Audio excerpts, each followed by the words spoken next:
Anyway, as we've been going round this amazing site, Marco's been, giving us some explanations, and at one point he talked about the energy significance of this extraordinary place.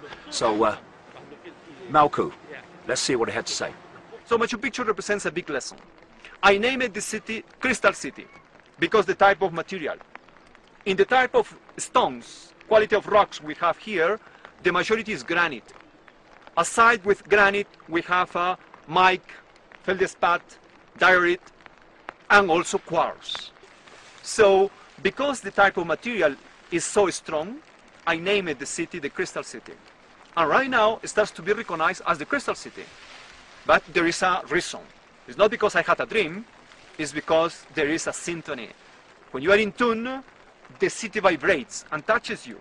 How many are dreaming with Machu Picchu? How many are centered, they feel connected, and probably some of you were part of the co-creators. And there is a recognition, only that. The stone circles and the standing stones in Britain use crystalline rock. And of course the knowledge has been hijacked by the few into some very sinister secret societies.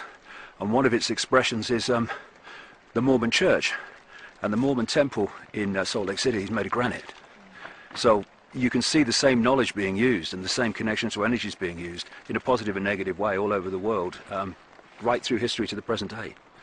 When anybody is gaining power, if they stay in a radical power, will be just a radical power. Look at that, the power of the politicians. Look at that, the power of religions. And many other business people, which is a radical power, and many people, they don't like this power, and they don't follow, or they hate. But if these people will unite with the essence of the power, life will be much beautiful, and the essence of this power is represented by the hummingbird. So the invitation is, whenever you are manifesting more power in life, you can never forget of the essence of power, which is beauty. When you have beauty preserved with power, you can advance much more. Can you imagine these powerful people, if they will introduce beauty into their lives, that will change the planet. But this is the radical part of these people. The invitation is, do not run away of power. Because wisdom is manifesting power, wanting or not, is our nature. This is the result of power, but beauty in the same time. Here we are in the extension of the head of the bird, which is inviting us to transcend. So many people stay just in one single power. And you are right, many use it, certain elements of power as granite.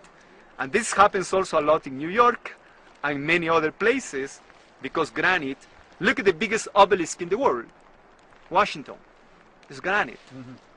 And like that, you go to Egypt, many of the obelisks, granite. Here is the city with granite and quartz, is the Crystal City. They're kind of hijacking the communication network. That's what they've been trying to do. And this is why when they went out from Europe in the colonial years, they targeted these ancient peoples and native peoples to destroy their use of that knowledge so that they could hijack it for themselves. They're using the same knowledge but negatively. It's like power without wisdom is the most destructive force on earth, and it's all around us. Absolutely. Fortunately, we were far away of the Europeans until they arrive, until the church arrived. But anyway, this city was in such a way protected that the Christians or the modern world never arrived until the early of the last century, so far we know. This is why the city is still like that, and there are many secrets in the city, and every year in our studies, Amaru and some others, the new generation, they've been connecting, and we have an incredible vision of all that. There are certain aspects. Some people, they were asking about the location, the ley lines, connectivity, and all this. Let me give you some approach of that, okay?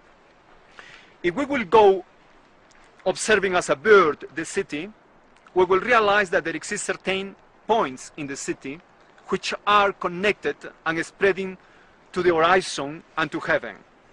First of all, the mountain over there is Machu Picchu,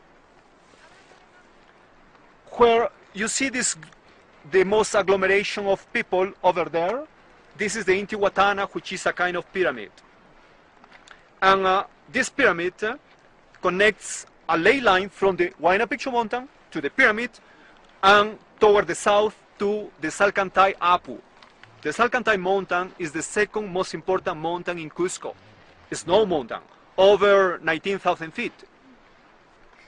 It's the Puma energy. It's the Puma energy. So there is a ley line connecting Huayna Picchu, Machu Picchu city, and the Apu Salcantay. In the other hand, Vizcachani Apu, you see this ending as a pyramid. Here in the city, the pyramid of Intihuatana area, and then we will have the other mountains toward what is named the Huacayhuilca groups of mountains toward the east. All that will make another ley line. So far that Machu Picchu will be a kind of navel, and then spreading, connecting. So this is just in a extension toward the geography, but as we arrive to the city, in the city we will find important rocks, like measuring rocks that we call huancas, are referential rocks to connect. We have in one section one group of 3, in the other section another group of 3, and we have one in the middle, making 7.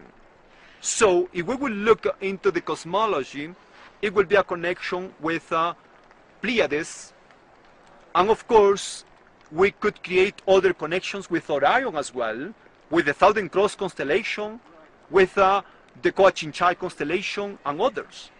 For sure that our ancestors, when they jumped to connect to heaven and develop astronomy, they were aware that in their essence there exists a connectivity with heaven.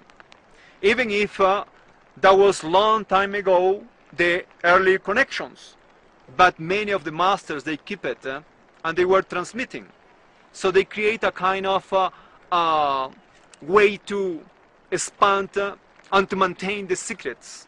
This is why the city was secret and sacred in the same time, just for the specialists. So a specialist could hold this wisdom from earth connecting to heaven. Well, that was Malcu, the guide who's been taking us around Peru, showing us the sights and giving his insights into what they mean and what the background is. Because if you go around these places with the classic tourist guide, they just give you the off-the-peg song sheet version of everything, and it's usually bloody rubbish. But Malcu has studied it at a deep level, comes from a spiritual kind of direction, and understands the nature of energy, the nature of ley lines, and the nature of how it all works. And he's written some absolutely excellent books on these subjects. And one of the fascinating things that he points out is that if you look at Machu Picchu, the city there, and then you look at the mountain, that's Huayna Picchu, that means young peak. Machu Picchu apparently means old peak. Do you know something? See that? People climb that bloody thing, right? And they say, how long does it take? They say, oh, it's only an hour and a half.